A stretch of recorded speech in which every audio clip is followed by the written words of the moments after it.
Student second year botany के MCQs हम start करें और बहुत ही आसान सा चैप्टर हमने लिया है, chapter number 5 growth and development.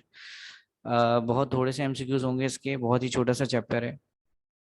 पहला एमसीक्यूज वो आपसे कह रहा है the process of changes in which fertilised egg एक ऐसा एग होता है जिसके अंदर स्पर्म जो है वो एग को के साथ फ्यूज होने के बाद जायगोट फॉर्म कर लेता है।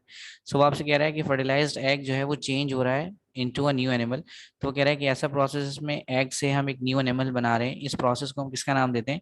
इस प्रोसेस को हम नाम देते हैं डेवलपमेंट का। तो जब भी कोई चीज पहली दफा फॉर्म हो रही होती है तो वो क्या कहलाती है? डेवलपमेंट।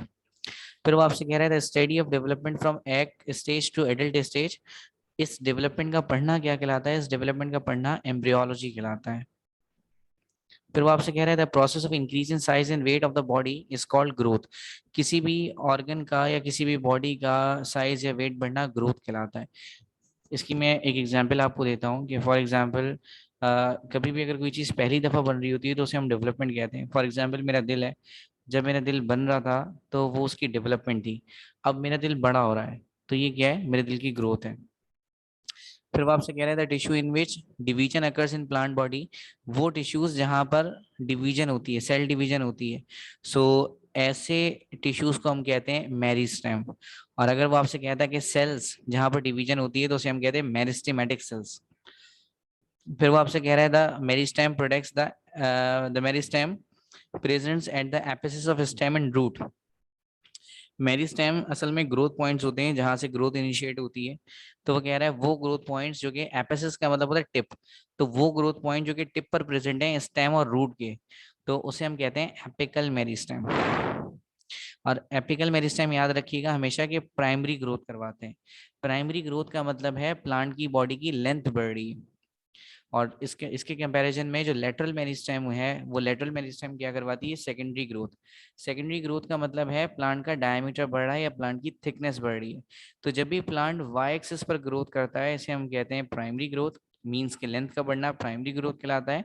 और जब भी प्लांट एक्स एक्सिस पर ग्रोथ करता है तो उसे हम कहते हैं सेकेंडरी ग्रोथ, मीन्स थिकनेस का बढ़ना या डायमीटर का बढ़ना। फिर वो आपसे कह रहा था meristem which are found at the base of internodes और बिलो द नोड्स। नोड्स हम गांठों को कहते हैं जो स्टेम के अंदर आपको गांठें नजर आती हैं जगह जगह। और स्टेम के नीचे स्टेम के अंदर जो नोड्स होती हैं, तो उस नोड्स के नीचे, बिलो द नोड्स का मतलब है नोड्स के नीचे, और लिखा हुआ इंटर नोड्स। इंटर नोड्स क्या होते हैं? एक नोड से लेके दूसरे नोड तक का जो डिस्टेंस होता है उसे हम इंटर नोड कहते हैं। तो इंटर नोड के अंदर और नोड्स के नीचे जो भी हमारे पास मेरिस्टेम प्रेजेंट होती है उसे हम कहते हैं इंटर कैलरी मेरिस्टेम। ठीक है, इंटर कैलरी मेरिस्टेम का भी सेम फंक्शन, वही फंक्शन होता है जो कि एपिकल मेरिस्टेम का होता है। इसका मतलब इंटर कैलरी मेरिस्टेम और एपिकल मेरिस्टेम दोनों के दोनों रिस्पॉन्सिबल हैं प्राइमरी ग्रोथ के और plus production of lateral appendages के। बॉडी के अंदर लीव्स की प्रोडक्शन करवा रहे होते हैं या जितनी भी लेटरल अपेंडेजेस हैं उनको प्रोड्यूस करवा रहे होते हैं। फिर वो आपसे कह रहा है कि the cambium and the phalogen tissues are considered as dash meristem। तो जो कैम्बियम है या फैलोजिन है ये सारे के सारे सेकेंडरी ग्रोथ की वजह से बन रहे होते हैं। सो इसे हम किसका नाम देंगे? लेटरल मेरिस्टेम का। अगर आपने टॉपिक पढ़ा है तो आपको इजीली क्लेरिफाई हो रहा होगा। Lateral meristem are compose of dash. तो लेटरल मेरिस्टेम किससे मिलकर बनती है? अभी आपने ऊपर पढ़ा कैम्बियम और फैलोजिन टिश्यू से। सो यहाँ पर हमारे पास जो आंसर है वो कैम्बियम है। फिर वो आपसे कह रहा है the tissues of secondary growth. तो सेकेंडरी ग्रोथ के जो टिश्यूज होते हैं उसे हम किसका नाम देते हैं? लेटरल। और अगर वो प्राइमरी ग्रोथ कहता है तो फिर आप क्या लगाते हैं? एपिकल। लिखा हुआ है द लेटरल मेरिस्टेम इंक्रीजेस, ये भी हम ऑलरेडी डिस्कस कर चुके हैं। जो लेटरल मेरिस्टेम है वो थिकनेस को बढ़ाती है। आप थिकनेस कह लें, डायमीटर कह लें, प्लांट की चौड़ाई कह लें, एक ही बात है। वो आपसे कह रहे हैं the growth due to lateral meristem. जो ग्रोथ लेटरल मेरिस्टेम की वजह से होती है उसे हम सेकेंडरी ग्रोथ कहते हैं। फिर वो आपसे कह रहा है फेजेस ऑफ ग्रोथ। तो ग्रोथ के 3 फेजेस होते हैं। सबसे पहले फेज को हम कहते हैं फॉर्मेटिव फेज।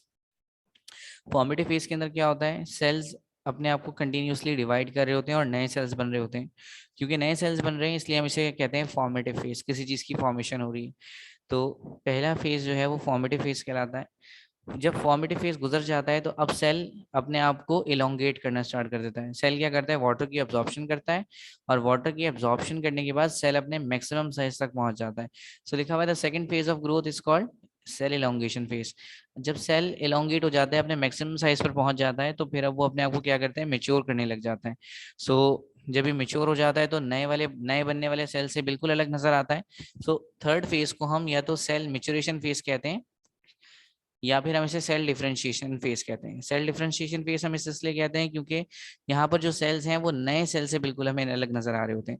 फिर कह रहे हैं the cambium present between the xylem and phloem is called, वो कैम्बियम जो जाइलम और फ्लोएम के दरमियान में प्रेजेंट है उसे हम क्या कहते हैं। तो मैं आपको एक डायग्राम दिखा देता हूँ।